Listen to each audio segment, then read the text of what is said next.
تاریخ ادب پښتو لکه قائد اعظم یونیورسټي کې هغه دی ډایرکټر دی که نه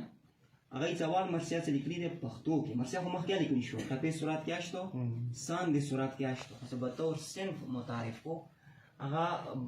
میلاد مرشد صاحب دی او د هغه څه کوم شاګردان دي هغه صرف قمرعلي خان ذکر کړی دی الان کې قمرعلي خان زیاته مرثیه کې کار څه دی هغه حواس کړی دی 3 جلده کتاب دی اوس دا جدید مرثیه دي کې حسین یزید بطور علامات استعمالی لکه مو جوش رخو اغیس پھر نائب یزید ہے دنیا کے شہریار پھر نائب یزید ہے دنیا کے شہریار پھر کربلائے نو سے ہے نوے بشر دوچار اے زندگی جلال شاہ مشرقین دے اس تازہ کربلا کو بھی عزم حسین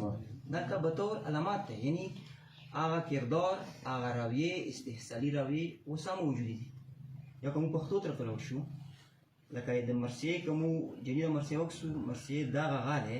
چې د جدید حالاتو سره د کربلا مطابقت پیدا کړي ځکه یا هم څه بیبي به کذبه نه وي جوړېدلی علي اصغر به نه و شهید شوی نو مرثیه ګو چې کوم دی هغه ته عصري حالاتو سره مطابقت پیدا کوي چې اوس دا بیبي جوړ اوس دا ماشومان کتلي که سره پرېږدي چې وخت مخکې چې مرثیه لیکلې وه هغه څیز د سکینه غوندې معصومې سلګۍ هم اورم علي اصغر ستا هم شکل ماشومان هم لرم پاک حسین د نبی په نبوت مې قسم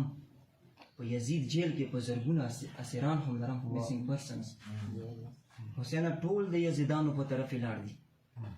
دا یو معصوم شان شکایت له مسلمان هم لرم نن څوک موږ استعماري کوتره دي د وخت یزیدان ټول مسلمان څوک مدي وې لمنه نیولې یا حسین کیا ہے علامت ہے سر فروشی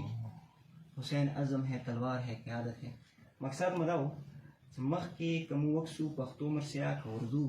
هغه کې یغه موضوعاتو کینوس ډېر محدود دی ورسته مرثیه کوم روخلو هغه موضوعاتو کینوس ډېر وسیع دی هلته مزاحمت درس مطرح کوي هلته د پڅون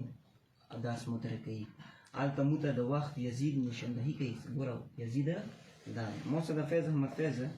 یوه